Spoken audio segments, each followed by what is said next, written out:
Bow down before my psycho power. Welcome back to the channel, everyone. Today I have a variety of topics that I found and collected.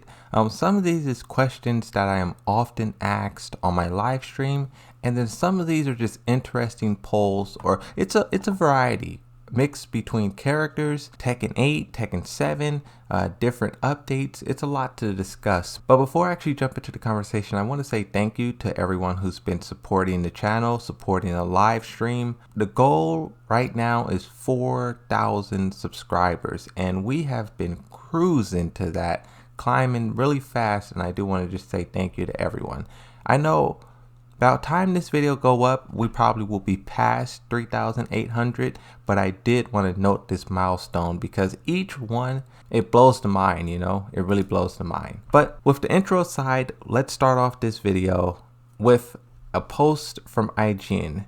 Now, the more of these sort of top 10 best fighting games of all time sort of polls or lists that I read, I'm starting to notice sort of a common trend between all of them. IGN says, what are your favorite fighting games of all time? Let us know in the comments. And then they give a screenshot of their top 10 best fighting games of all time. And the first one, Third Strike, Guilty Gear Strive, Tekken 7, Dragon Ball Z Fighters, King of Fighters, whatever that is, Ultimate Marvel vs. Capcom 3, Killer Instinct, Virtua Fighter 5, Skullgirls, Mortal Kombat. So they have kind of a variety. And I'm starting to notice that a lot of these news companies do that.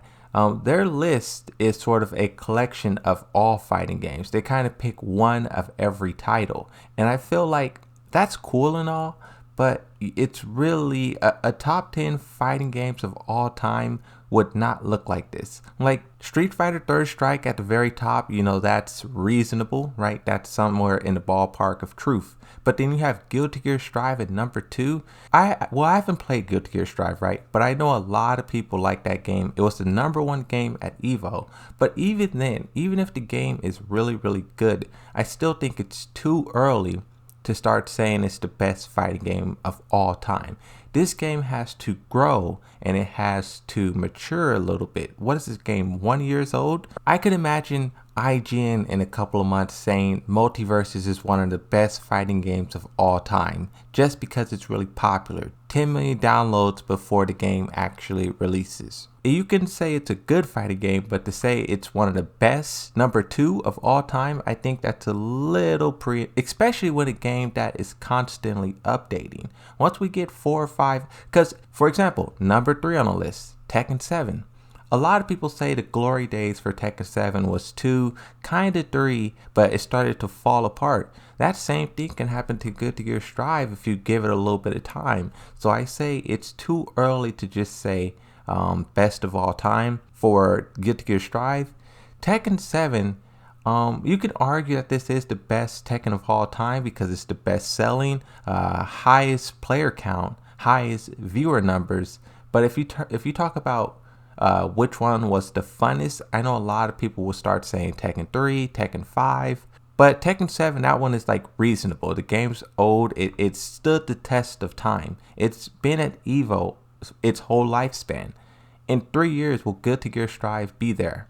Dragon Ball Z Fighters. I think this is another really solid fighting game. This one is kind of old too, pretty old too. The reason why I think some of these shouldn't be in the top 10 is because games like Street Fighter 4, Tekken 3, Tekken 5, Mortal Kombat. There's a few Mortal Kombats that you could put on this list.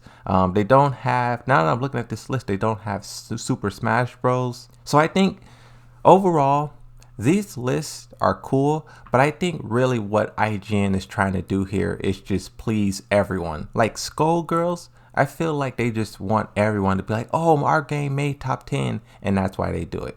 I don't feel like this is a real top 10 list because there would be like 2 Street Fighters, 2 Tekkens, 2 Mortal Kombats, Smash. The next list that I want to talk about, even though this has already passed, I think the results are kind of relevant still because it shows what the community wants, what the community is asking for. This is from TekkenGamer.com. Poll, if, and that's a big if, you can see how people were feeling going into EVO.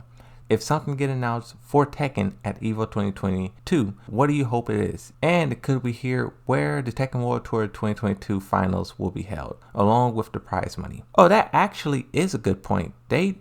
Unless I missed it, they did not say how much money would be the prize pool. Now they could be trying to get some more sponsors to chip into the prize pot, and maybe that's not why they did it. The results: Tekken 8 at 68%, Tekken Cross Street Fighter at 14%. People still want this game.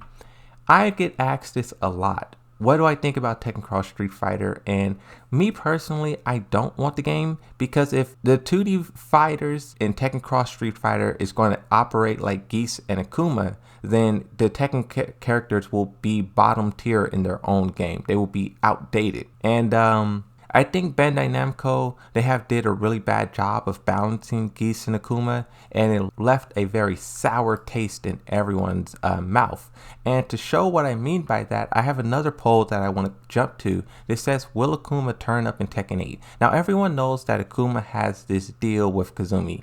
Kazumi told him to kill Heihachi and Kazuya. He thought he killed Heihachi, but Heihachi came back, he survived, but then Kazuya was the one to end up doing it. So he still has the mission to actually take out Kazuya. In that sense, he would show up in Tekken 8, like he should, because the job isn't done. But the results on this poll, 523 votes, 82 says yes, playable, 60 says yes, but not playable, 381 says no. Now, I feel like I would either put myself in no or yes, but not playable, because Well, and this is something that I always mention with Akuma too. It depends how many games they signed him for, right?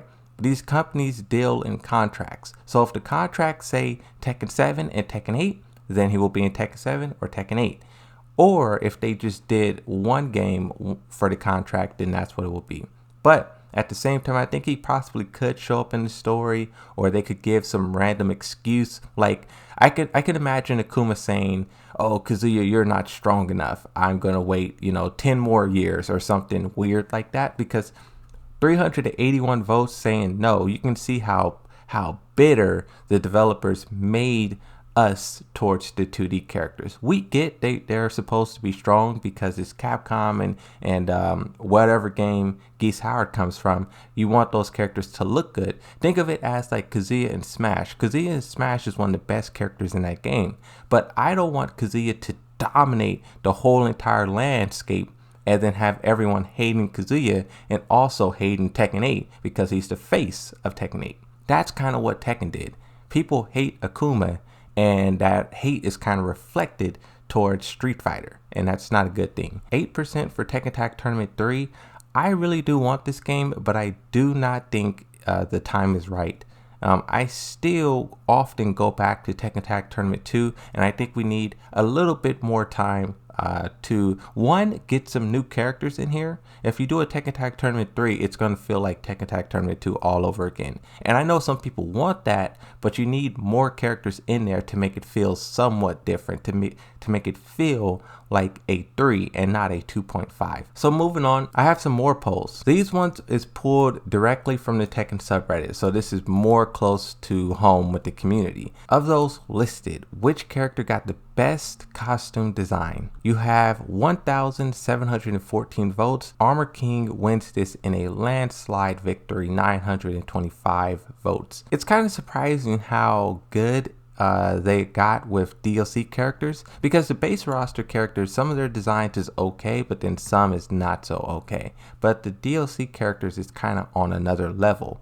Armor King, Zafina, Kunimitsu, Lida, Leroy, even though Fakaram is a atrocious character, the concept is still really cool. And I wonder if that's because the DLC characters they have more time to think about what they want to do. Whereas with Tekken 8 or Tekken 7, they're working on many different characters at once. And you probably will run into some kind of burnout cranking out that many designs at one time. That's just me having sort of a artistic background. I used to draw, so I understand how doing a lot of concepts at once can kind of get burnt out, right?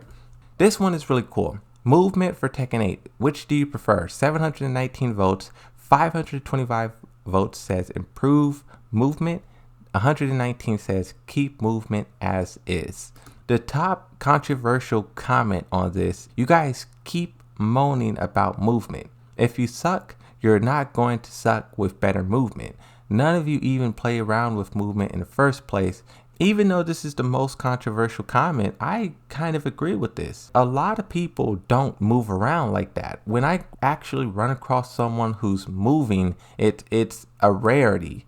And the ones who do play with that sidestepping and backdashing, those people are kind of on another tier, another level. To kind of give credit to what this person is saying, I have a poll here. Where is it? What rank category are you in Tekken 7? At those ranks, people don't play around with movement like that. And I also don't think people realize that the developers nerfed movement for you, for us. People who aren't really good at Tekken, or, I won't say not really good, but you're not top tier, the movement was nerfed. So when you're spamming these orbitals and hop kicks and these launchers, you can hit your opponent. That's why they have so much tracking, and they're god characters.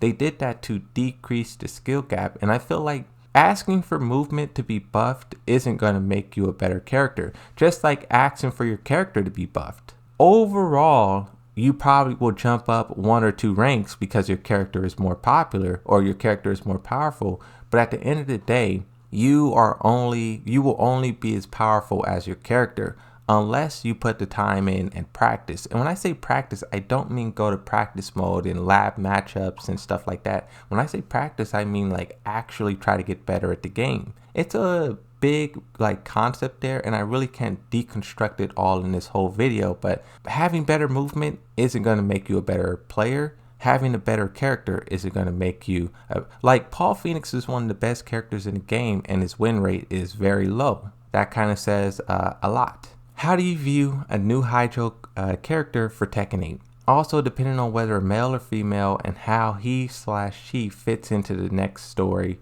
what role to play. 900 or 293 votes. Hero, neutral, villainous. It's actually kind of interesting how many people say neutral. I think story-wise, that would be kind of cool to experience. I think male would be the best way to go about it because we just got Kazumi, which is female, so I think next time it should be male, just to mix it up a little bit. That way it doesn't feel like a Kazumi 2.0.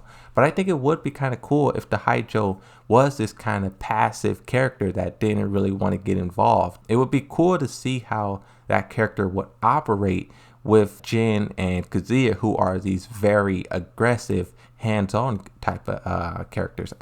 That's not something that I really thought about. And it would also explain why they've been absent for so long. If these guys don't like fighting and they don't want to fight, it would explain why they didn't show up in Tekken 1, 2, 3, 4, 5, 6, right? I think that would be a good one to experiment with, but who knows? Top comment says, I'm still waiting for a legit female Mishima, to be honest. Another poll here, this one says, should Kazuya eventually lose the devil gene? The reason why I got this one is because this is close to something that I'm asked a lot on the live stream as well.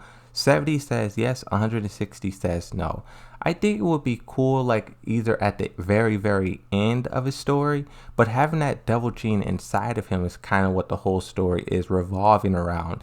In Tekken 7, he got revealed to be this devil, and if you take that out of him in Tekken 8, I don't want to say you're retconning Tekken 7, but you're messing up the most pivotal moment in his story right now. Eventually that can happen, but right now, he needs to really embrace the devil gene, and we need to see his full potential. That way, Jin could reach his full potential, right? Mano y mano. Best catchphrase. This is the last poll. 2,081 votes. Jaguar noises. 700 votes, and then 662 says excellent. I hope in Tekken Bloodline, King does not talk. I think it would be really cool if he just growls the whole time. And I think it's a possibility because if we watch the trailer, he doesn't talk at all. And that's probably because he's not going to talk. That's probably because I think it will be true to the game. Even though they may have to put some subtitles in there or something, I just think that would be kind of cool. But I did want to mention this because this was a unique poll. I never seen one like this where it's talking about catchphrases. I think catchphrases is what really is like a standout thing about the character, right? Even like their intros or win quotes, these are things that are like ingrained in our mind and is what really give the characters identity in a sense, right? So yeah, that's pretty much it. That's everything that I want to talk about in this little video. Thanks everyone for watching. Also check out some of the other videos, like and subscribe, and that's going to be it. I'll see you next time, and bye bye.